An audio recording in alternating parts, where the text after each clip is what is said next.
नमस्कार दर्शकबिन, शिक्षा सन्देश हेरेर बस्नुहुने सम्पूर्ण दर्शकबिनलाई मेरो फेरि पनि नमस्कार।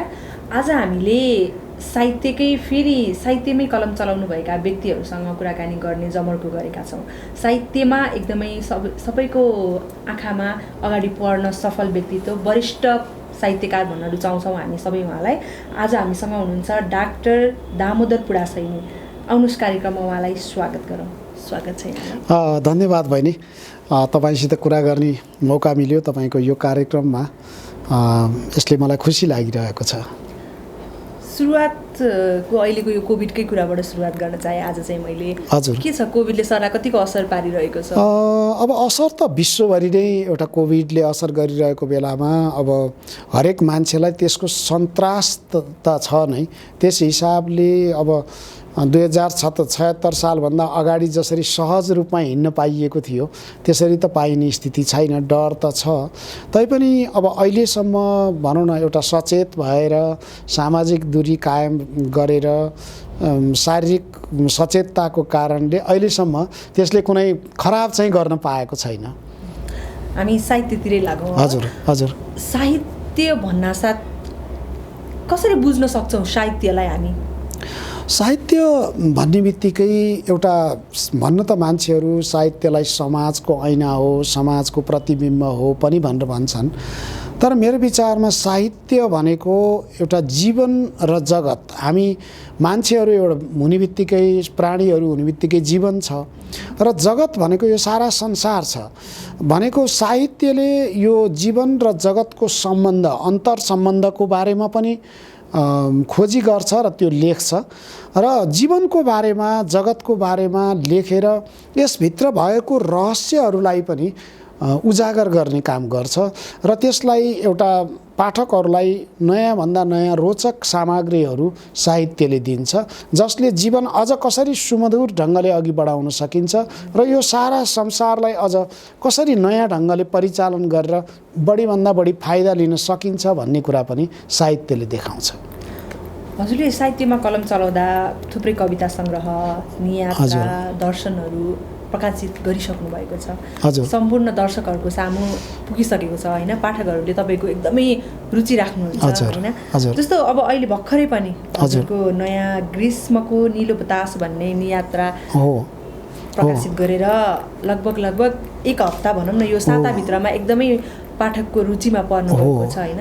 त्यो ग्रीष्मको नीलो बतास भनेर जुन राख्नु भएको छ नि नाम, यसको अर्थ के हो? त्योबाट सुरुवात गर्न एकदम सान्दर्भिक प्रश्न गर्नुभयो बहिनी।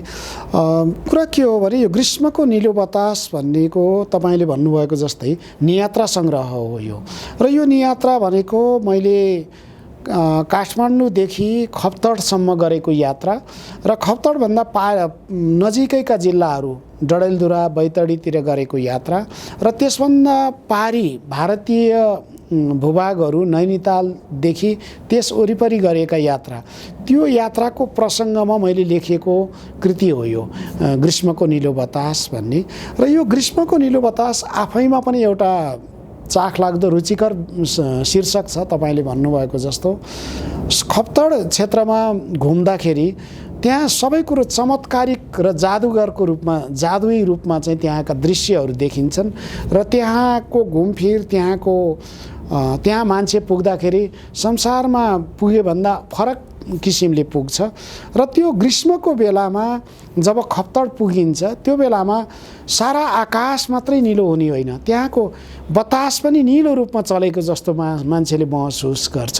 हरेक त्यो खप्तडका चौरहरूमा बगैँचा जस्तो फुल नै फुल फुलेको हुन्छ, निलो आकाश र हावा पनि निलो सङ्लो रूपमा बहन्छ। त्यो परिवेशलाई मैले बिम्बको रूपमा टिपेर त्यसलाई ग्रीष्मको नीलो बतास भन्ने शीर्षक दिएको हो। जस्तो त्यसभित्रको कुरा पनि थोरै पाठकले यति धेरै मन पराइदिनु भएको छ कि त्यसभित्र के छ त त्यसको कुरा पाठकलाई चाहिँ एकदमै मनमोहित बनाएको छ। यो एकदमै सान्दर्भिक प्रश्न गर्नुभयो तपाईँले। हिजो र अस्तिको दिनमा पनि 2 जना पत्रकार भाइहरूले मसँग अन्तर्वार्ता लिँदाखेरि यही प्रश्न गर्नुभएको थियो। वास्तवमा ग्रीष्मको नीलो बतास थोरै समयमा धेरैभन्दा धेरै पाठकहरूले मन पराइदिनु भयो र तपाईँले भन्नुभएको जस्तो गत हप्ता सर्वोत्कृष्टको सूचीमा पनि त्यो पुस्तक पढ्यो, यो खुसीको लागि कुरा हो। र मलाई के लाग्छ भने मैले ग्रीष्मको निलो बतास मात्रै होइन, मैले योभन्दा अगाडि लेखेका नियात्रा सङ्ग्रहहरू पनि धेरै पाठकहरूले रुचाइदिनु भयो। र मैले मेरो नियात्राहरू लेख्दाखेरि मैले जहिले पनि के कुरामा ख्याल गर्छु भने कुनै ठाउँ नयाँ ठाउँ घुम्नु छ भने त्यो ठाउँको सबैभन्दा आश्चर्यजनक कुराहरू के छ, सबैभन्दा रहस्यमय कुराहरू के छ र त्यहाँको जीवनको फरक पाटो के छ, यी सबै कुरालाई केलाएर मैले लेख्छु। ग्रीष्मको निलो बतासमा पनि मैले अघि नै भने मध्यपश्चिम र सुदूरपश्चिम क्षेत्रका जनजीवनलाई मैले एकदमै मिहिन रूपमा ल्याउने प्रयास गरेको छु। त्यहाँको भूगोललाई पनि, त्यहाँ भूगोलले दिएको चमत्कारिकतालाई, जादुई भूगोललाई पनि मैले एकदम शब्द चित्रको माध्यमबाट सर्लक्कै त्यहाँ ल्याउने प्रयास गरेको छु। र मैले नियात्रा लेख्दाखेरि परम्परागत शैलीहरूबाट, परम्परागत ढङ्गबाट भन्दा अलि फरक ढङ्गबाट यात्रालाई खालि वर्णन मात्रै नगरिकन आफूले गरेको अनुभूति र आफूले भेटेका पात्रहरूको अनुभूतिलाई फरक ढङ्गले ल्याएको पनि छु र त्यो एकदम काव्यात्मक ढङ्गले त्यो आएको छ। त्यसले गर्दाखेरि मलाई धेरै समालोचकहरूले, पाठकहरूले पनि के भन्नुभयो भनेदेखि यो एउटा सर र लेखहरू निबन्ध पढे जस्तो मात्रै होइन, एउटा काव्य कविता पढ्दाखेरि जुन स्वाद मान्छेलाई आउँछ त्यो स्वादको रूपमा आयो र मैले त्यसमा जसरी बाटोमा हिँड्दाखेरि विभिन्न पात्रहरू फेला पारेँ, त्यो नयाँ भूगोलमा मैले प्रवेश गरेँ, हिमालहरू, पहाडहरू र त्यो जङ्गलहरूको त्यहाँका चुनौतीहरू, त्यहाँका सम्भावनाहरू र त्यहाँको चमत्कारहरू, त्यो सबै कुरालाई पनि मैले त्यहाँ ल्याइदिएँ। त्यसले गर्दा पाठकहरूले जति पढ्दै जानुहुन्छ उहाँहरू त्यसमा झन्झन आकर्षित हुनुभएको भन्ने मैले उहाँहरूबाट प्रतिक्रिया पाएँ। त्यही कारणले पनि होला धेरैभन्दा धेरै यो कृति बढी बिक्री भएको, धेरैभन्दा धेरै पाठकहरूले रुचाउनु भएको कारण पनि त्यही हो ग्रीष्मको निलो बतासलाई। हजुरसँग कुरा गर्दाखेरि मलाई अलिकति अगाडिको समयमा जान मन लाग्यो। हजुर प्रकाशित भइसकेका कविताहरू, हजुर तपाईँले थुप्रै कविताहरू त प्रकाशित गरिसक्नुभयो, तर तपाईँले आफैले लेखेको कवितामा पनि आफ्नो लागि मनपर्ने भन्ने हुन्छ नि, यति धेरै रुचाइदिनु भएको छ अनि यो चाहिँ एकदमै मेरो लागि एकदमै अविस्मरणीय छ भन्ने कुनै कविता थोरै वाचन गरेर सुनाइदिनुहोस् न। मलाई यस्तो छ भने अब हुन त तपाईँले भन्नुभएको जस्तो मैले अहिलेसम्म 10वटा कविता सङ्ग्रह मेरो प्रकाशित भए। 2049 सालमा मेरो आफन्तका अनुहारहरू भन्ने कविता सङ्ग्रह नेपाल प्रज्ञा प्रतिष्ठानले प्रकाशित गरेको थियो त्यतिखेर, र अहिलेसम्मको अन्तिम कविता सङ्ग्रह भने हजुरले लेख्नुभएको त्यो कविता एकदमै मनमोहित बनाउने जुन कविता भन्नुभएको छ नि हजुरले, त्यो कविताको बारेमा चाहिँ थोरै बताइदिनुहोस् न, जुन दर्शकले एकदमै मन पराउनु भएको हो। होइन, कविताहरू मेरो प्राय 10वटा कविता सङ्ग्रहमा सबै कविताहरूलाई उहाँहरूले असाध्यै मन पराउनु भयो र मैले प्राय गरी कविताहरू लेख्दाखेरि नयाँ नयाँ ठाउँ गएर त्यही ठाउँमा नै बसेर मैले कविताहरू लेख्दै गरेँ। त्यसले गर्दा पनि उहाँहरूले धेरै रुचाइदिनु भयो। 2049 सालमा मैले भने आफन्तका अनुहारहरू भन्ने कविता सङ्ग्रह मेरो निस्किएको थियो। त्यसमा प्राय गरी मैले मानवीय संवेदनालाई उजागर गरेर लेखेको थिएँ। त्यसले गर्दा त्यो कृति धेरै मन पराइदिनु भयो। पछि 2062 सालमा आँखाको खोजीमा भन्ने मेरो कविता सङ्ग्रह निस्कियो। त्यसमा चाहिँ मैले के भनेदेखि द्वन्द्वले, त्यतिखेर त देश द्वन्द्वमा थियो, द्वन्द्वमा परेका घाउहरू, द्वन्द्वका पीडाहरूलाई मैले लेखेँ। त्यसले धेरै कुरा मन पराइदिनु भयो र त्यसपछि मैले विश्वका धेरै मुलुकहरू घुमेर आकारको खोजीमा आलोकित आयाम भन्ने कविता सङ्ग्रह ल्याएँ। त्यो चाहिँ एउटा विश्व परिवेशका कविताहरू थिए। त्यसले गर्दाखेरि नेपाली पाठकहरूले विश्वमा जस्तो युरोप, अमेरिका, एसिया, अफ्रिकामा रहेर मैले लेखेका कृतिहरू भएका हुनाले त्यहाँको जनजीवन, त्यहाँको भूगोल र त्यहाँ पुगेका नेपालीहरूको पीडा समेत पनि त्यहाँ ल्याएको हुनाले त्यसले धेरै मन पराउनु भयो र त्यसपछि पनि मैले धेरै कविता सङ्ग्रहहरू लेखेँ। जस्तो कतिपय कविता सङ्ग्रहहरू मैले श्रृङ्खलाबद्ध रूपमा लेखेँ। जस्तो भनौँ न हिमालका आवाज भन्ने कविता सङ्ग्रहमा मैले विगत वर्षमा मात्रै ल्याएको हो। 82वटा कविताहरू एउटै 50वटा कविताहरू एउटै शीर्षकमा तर फरक फरक परिवेशमा लेखेका कविताहरू मैले त्यहाँ ल्याएँ। त्यस्तै पहाड र प्रेम भन्ने कविता छ, त्यसमा 82वटा कविताहरू त्यो सङ्ग्रहमा छन्। तर पहाड र प्रेमको अन्तरसम्बन्ध, जीवन र जगतको अन्तरसम्बन्ध कसरी छ र हरेक जीवनमा पहाड प्रेम छ र दुःखका पहाडहरू पनि छन् र जसले त्यो पहाड छेल्न सक्यो त्यो प्रेममा परिणत हुन्छ र जसले जीवनलाई छेल्न सकेन उसलाई पहाड जस्तो गाह्रो हुन्छ। त्यो परिवेशमा मैले कविता ल्याएँ र अन्तिममा मैले निकालेको कविता सङ्ग्रह सहर बिनाको सहर भन्ने कविता सङ्ग्रह हो। यो चाहिँ तराईको परिवेशमा, मान्छेहरूले अहिलेसम्म तराईका कविताहरू प्राय लेखेका छैनन्। मैले तराईमै बसेर तराईका पीडाहरू, तराईका दुःखहरूलाई पनि लिएर मैले कविता लेखेँ। त्यस कारणले पनि त्यो पाठकहरूले धेरै रुचाइदिनु हो जस्तो मलाई लाग्छ। अब साहित्यकै कुरा गर्दाखेरि चाहिँ मान्छेहरूलाई साहित्यमा चाहिँ कसरी रुचि हुन्छ भन्ने धेरै जससँग कुराकानी गर्दाखेरि आयो कि कसैले आफ्नो जीवनमा पढेर साहित्यमा कलम चल्छ, कसैले आफ्ना छरछिमेकीलाई परेका पीडाहरू धेरै भोग्दै कलम चल्न थाल्छ र कसैले चाहिँ देशलाई धेरै माया गर्नुहुन्छ र देशको परिस्थिति देखेर कलम चल्छ भन्नुहुन्छ होइन। हजुर चाहिँ कसरी लाग्नुभयो? होइन, मलाई चाहिँ एउटा मेरो घरायसी परिवेश पनि थियो साहित्यमा लाग्ने र त्यसभन्दा पछि चाहिँ मलाई के लाग्छ भने एउटा मान्छे त संवेदनशील पनि हुन्छ, कुनै कुरो पीडाले पनि मान्छेलाई सताउँछ, खुसीले पनि सताउँछ र मेरो एउटा स्वभाव चाहिँ के हो भने म नयाँ नयाँ मान्छेहरूसँग भेट्न रुचाउने, नयाँ नयाँ ठाउँहरूमा घुम्न रुचाउने र त्यहाँका दुःख पीडाहरू आफूले नै भोगे जस्तो लाग्ने, त्यहाँका खुसी पनि आफै त्यसमा सँगै रमेर गर्न मन लाग्ने। त्यो कारणले गर्दा ती परिवेशहरूमा जब मलाई धेरै दिमागमा त्यसले छुन्छ त्यस बेलामा म कविताहरू लेख्छु। जस्तो साहित्यले हाम्रो समाजलाई, हाम्रो राष्ट्रलाई परिवर्तन सकारात्मक तरिकाले पनि गर्छ, नकारात्मक तरिकाले नि गर्छ भन्छन्। तपाईँलाई साहित्यले कुन चाहिँ तरिकाले सकारात्मक कस्तो गरिरहेको छ र नकारात्मकमा के भइरहेको छ जस्तो लाग्छ?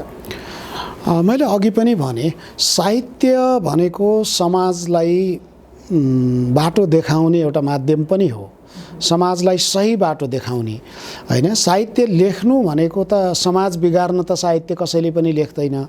साहित्यलाई, समाजलाई सकेसम्म उचाइमा पुर्याउनको लागि, मान्छेहरूलाई अझ बढी समृद्ध सुखी बनाउनको लागि साहित्य लेख्ने हो, त्यो बाटो देखाएर लेखाउने हो। र समाजभित्र र यो प्रकृति संसारमा भएका दुःखहरू पीडाहरूलाई बाट कसरी मुक्ति पाउन सकिन्छ भन्ने कुरा पनि साहित्यले लेख्ने हो। हुन त एक जमानामा कस्तो थियो भने प्लेटोले एकपटक के भने देशबाट कविहरू साहित्यकारहरूलाई चाहिँ निकालावास गर्नुपर्छ, देश बाहिर पठाउनुपर्छ, किनभने कविहरू साहित्यकारहरू भनेका जहिले पनि कल्पनामा डुबिरहन्छन्, देश कल्पनाले मात्रै बन्दैन। त्यसो भएको हुनाले कवि साहित्यकार भन्दा अरू नै मान्छेहरू हुनु बेस भन्ने प्लेटोले एकपटक भने पनि। तर त्यो एउटा फरक प्रसङ्गमा उनले भनेका कुरा हुन्।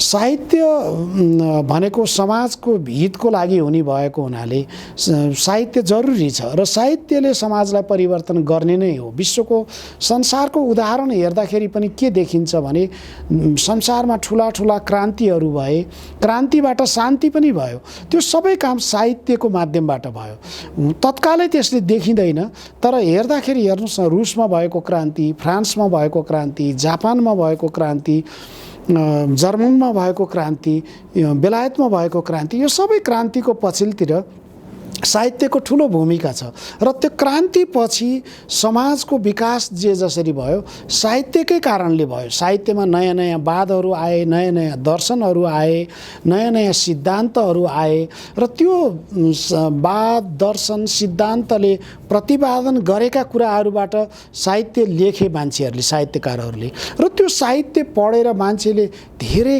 कामहरू फरक ढङ्गले गरे, फरक शैलीबाट गरे। त्यसले गर्दा समाजको उन्नति भयो, प्रगति भयो। र म के भन्छु भने साहित्यले समाजलाई एउटा फरक प्रसङ्गमा लैजान्छ, फरक बाटोमा लैजान्छ र त्यसले एउटा के भनेदेखि फरक उचाइमा पनि लैजान्छ। त्यो एउटा सबैभन्दा ठुलो कुरा हो। त्यस हिसाबले साहित्यले समाजलाई नकारात्मक काम चाहिँ गर्दैन, तर के भने कुनै साहित्यकारले नराम्रो कुरा लेख्यो, समाजको हित हुने विरुद्धको कुरा लेख्यो, समाजको हित प्रतिकूलको कुरो लेख्यो भने चाहिँ साहित्यले समाजलाई बिगार्न सक्छ। त्यसको लागि के गर्ने त भन्दा समाजमा द्वेष फैलाउने, समाजका मान्छे बीचको झगडा फैलाउने, समाजमा अहित हुने कुराहरू औल्याइदिने देखाइदिने हो भने चाहिँ त्यसले समाजलाई अहित हुने हो। नत्र त साहित्य लेख्नु भनेकै समाजको उन्नतिको लागि, समाजको प्रगतिको लागि हो नि त। त्यसरी हो। साहित्य विधामा पनि होइन एकदमै पोख्त अनि हजुर लेखा परीक्षण विषयमा पनि पहिलोचोटि पिएचडी गर्न सफल व्यक्ति हुनुहुन्छ। हजुर कसरी सफल हुनुभयो त्यो त्यो दिन सम्झँदा मलाई असाध्यै एउटा अहिले चाहिँ खुसीको महसुस हुन्छ।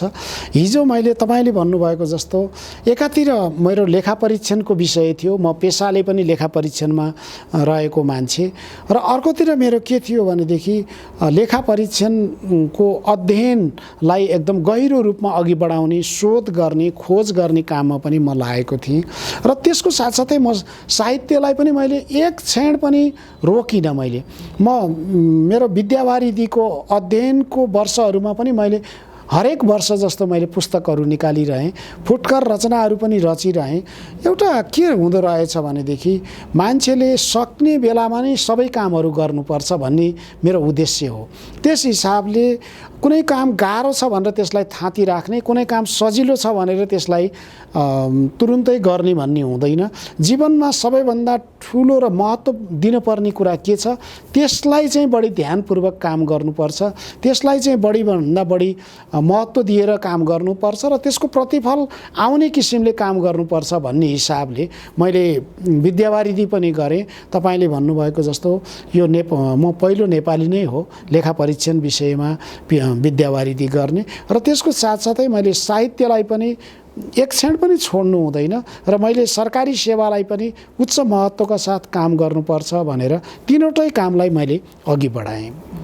जस्तो साहित्य लेखा परिमार्जनलाई पनि तपाईँले हजुर सही ढङ्गमा लग्नुभएको देख्नुहुन्छ होइन? हजुर त्यो कुरामा चाहिँ के भन्न चाहनुहुन्छ?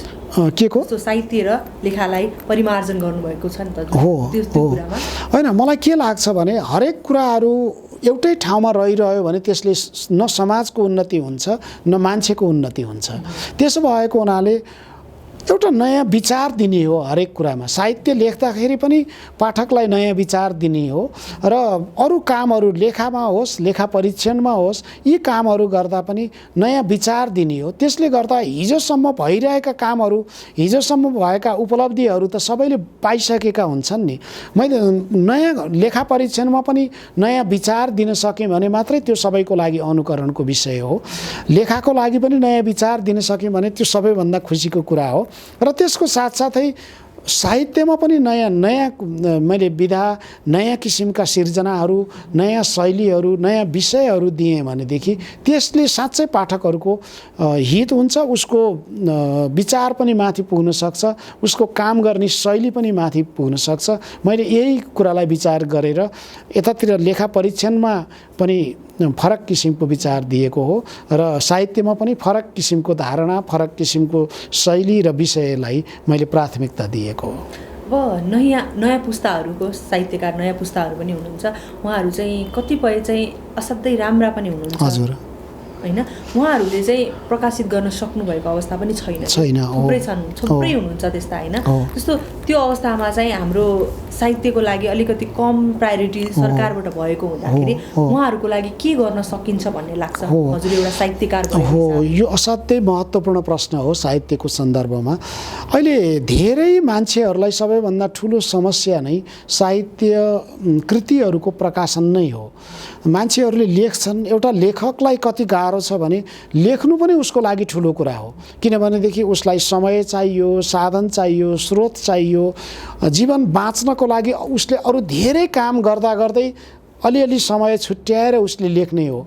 तर त्यो बल्ल बल्ल लेखिएको कुराहरू पनि सहज रूपमा प्रकाशन गर्ने उसलाई परिस्थिति छैन। सरकारले वास्तवमा यसलाई असाध्यै ध्यान दिनुपर्छ।